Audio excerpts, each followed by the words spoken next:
दादांचा स्वभाव असा होता की जे मनात येईल ते बोलायचे.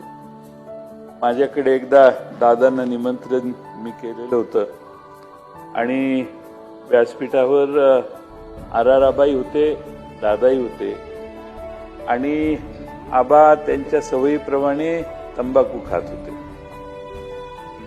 दादांनी हे बघितलं, मला खुणावलं. आम्ही दोघं एकमेकाच्या कडे बघून थोडंसं स्मितहास्य केलं आणि दादांचं भाषण सुरू झालं.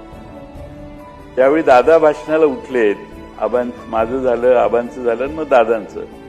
त्यावेळी दादांनी इतक्या जोरात जाहीर सभेत 10-15 हजार लोकांच्या जाहीर सभेत पाटील यांच्या तंबाखू खाण्याच्या स्वभावाबद्दल प्रचंड दादा बोलले.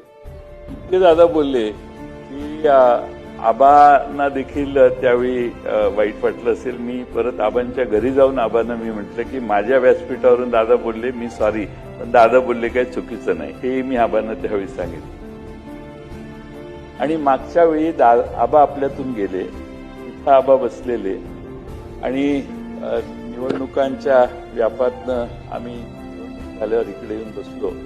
आबांचा गाल सुजलेला.